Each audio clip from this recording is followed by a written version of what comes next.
안녕하십니까, 최성민입니다. 최성민의 빅샷 시작하겠습니다. 첫 번째 코너 외국인의 눈입니다.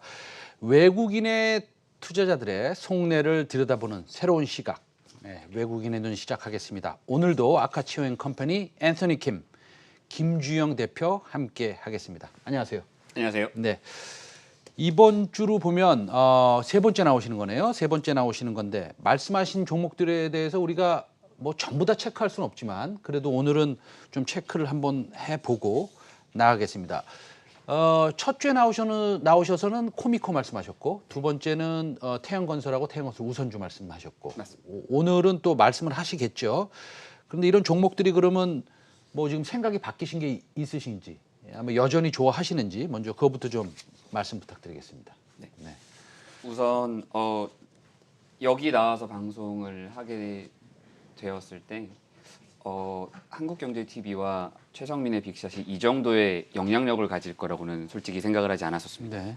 그래서 말씀을 아주 편하게 드렸었는데 주가의 변동성이 너무나 컸어서 솔직히 많이 당황을 하기도 하였습니다. 하지만 제가 여기서 나와서 말씀을 드리는 종목들은 단기의 변동성에 영향을 받아서 그 추천을 말씀을 드리는 것은 아니고요. 물론 이것이 추천도 물론 아니지만 외국인들의 관점에서 이런 회사, 특히나 독점적 지위를 갖거나 특별한 기술을 가지고 있거나 많은 저평가를 받고 있는 회사들에 대해서 관심을 상기시켜 드리고자 말씀을 드린 것입니다. 네. 지금도 현재 코미코를 말씀하셨고 그 다음에 태영건설과 태영건설 우선주 말씀을 하셨는데 그 변동성과 상관없이 저는 여전히 그 펀더멘탈 기준에서는 다 모든 스토리들이 여전히 유효하다고 생각을 하고요. 반도체 측 코미코 같은 경우는 반도체 산업 자체에 대한 기대감들 그리고 2분기 실적들을 놓고 봤을 때도 지금 현재 꺾이고 있는 모습들 보이지 않고 있습니다. 그런 면에서 그리고 앞으로의 비메모리 반도체의 추가적인 미국에서의 투자들을 고려할 때 분명히 코미코는 저는 좋은 회사이고 앞으로도 관심을 가져도 괜찮은 회사라고 생각을 합니다. 네. 다시 말씀드리지만 한국투자증권과 NH투자증권에서 45,000원, 4만 원의 매수가로 지금 현재 매수 목표가죠? 목표가로 네. 추천을 하고 있습니다. 네. 태영건설 마찬가지입니다. 하나금융투자의 최상욱 애널리스트가 2만 원의 목표가를 제시하고 있고 최선호주로 이야기를 하면서 환경업 전체에서 가장 저평가된 주식이라고 이야기를 해주고 있거든요. 그런 면에서 저는 그 내용들에 많이 동의를 하고 그래서 지금 현재의 주가의 변동성은 저는 단기 변동이라고 생각을 하고요. 중장기적으로 계속 이 종목들은 관심을 가지고 보셔도 된다라고 말씀드리고 싶습니다. 알겠습니다.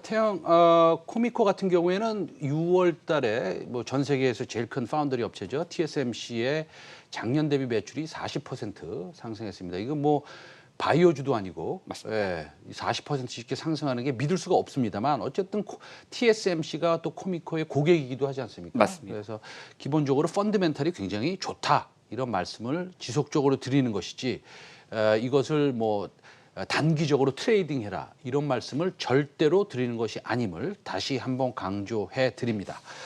이번 주의 관심사는 한국판 뉴딜 종합계획 발표입니다. 원래 오늘 발표 예정이었는데 뭐 조금 내일로 미뤄졌습니다. 발표를 앞두고 이 관전 포인트를 다시 한번 정리를 한번 해주시면 어떻게 정리해 주시겠어요?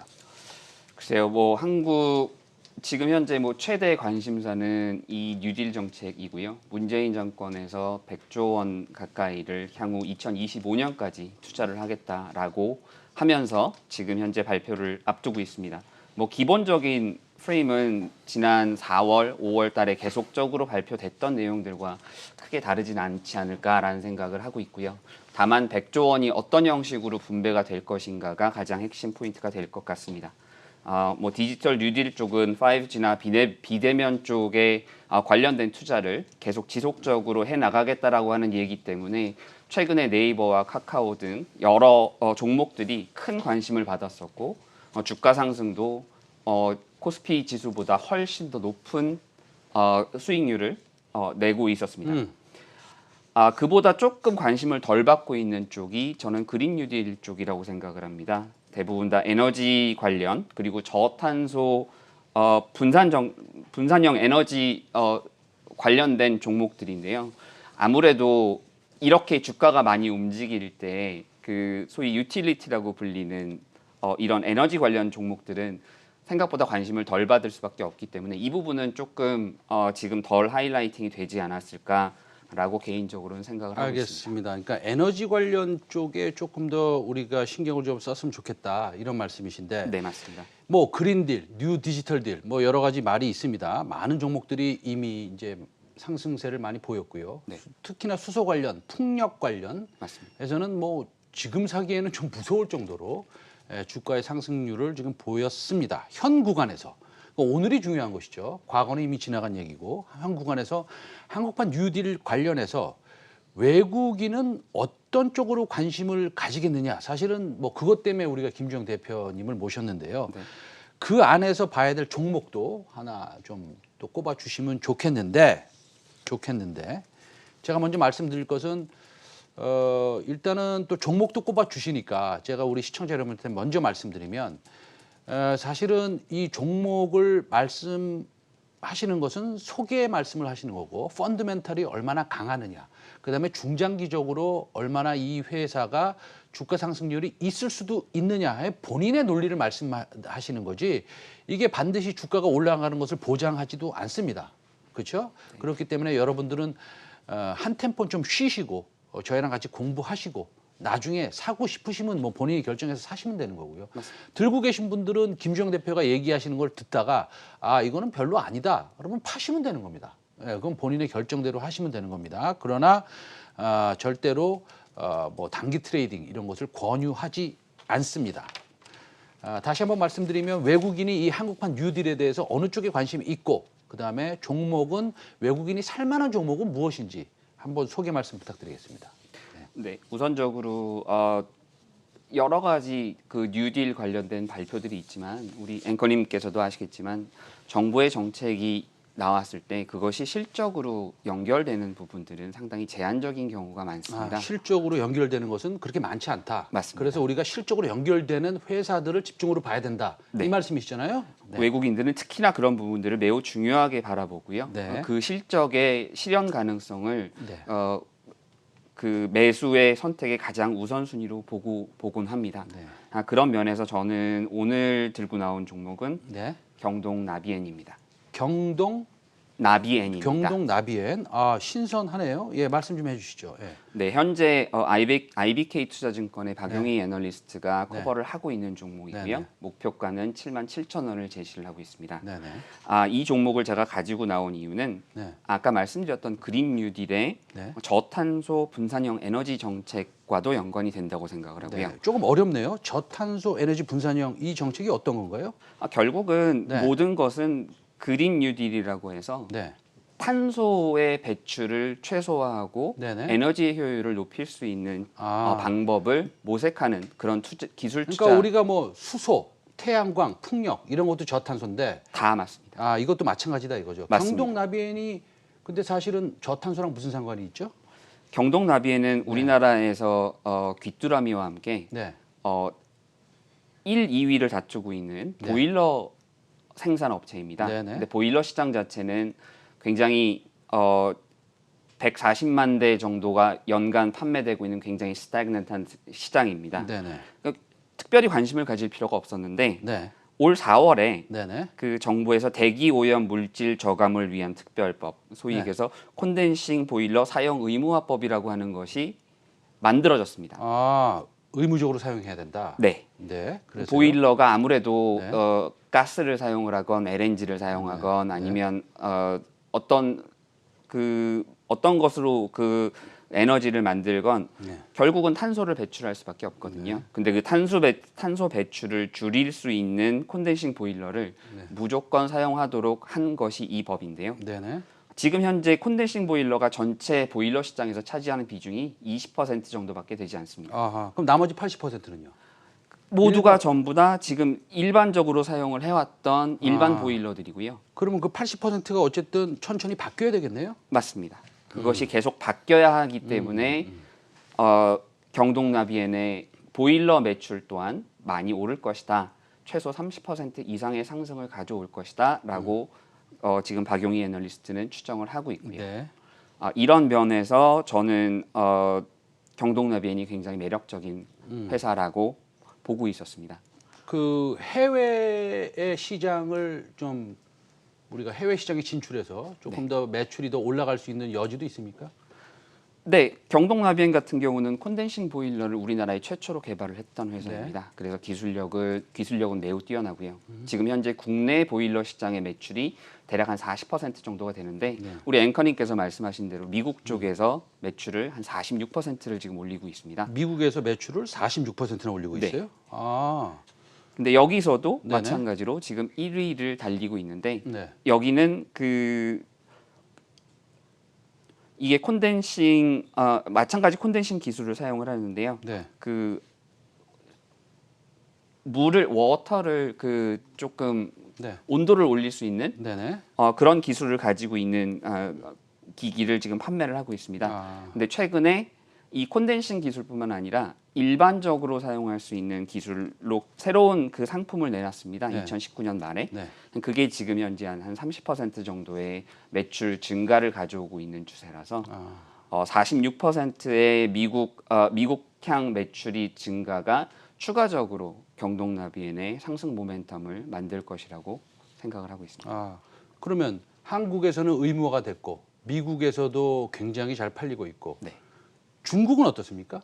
중국 쪽은 지금 메이가이츠라고 하는 정책을 원래 중국에서 펴고 있었어요. 네. 그것은 뭐냐면 중국도 이제 석탄을 이용한 에너지 창출 자체를 줄여야 되겠다. 그래서 탄소를 배출하는 수를 줄이겠다라고 하는 정책을 펴고 있었는데 그런 면에서 솔직히 경동나비엔의 콘덴싱 보일러 기술이라고 하는 부분은 네. 굉장히 매력적인 기술이었어요. 근데 생각보다는 지금까지는 어떤 그 모멘텀을 받지 못하고 있었고 이런 것이 탄력을 받지 못하고 있었는데 중국은 계속 지속적으로 가스 관련 PNG, LNG 관련해서 사업을 계속 추진하고 있었고 최근에 아시다시피 카타르에서 그 발주를 했던 그 LNG 발주의 16척을 그 수주하게 되었었잖아요.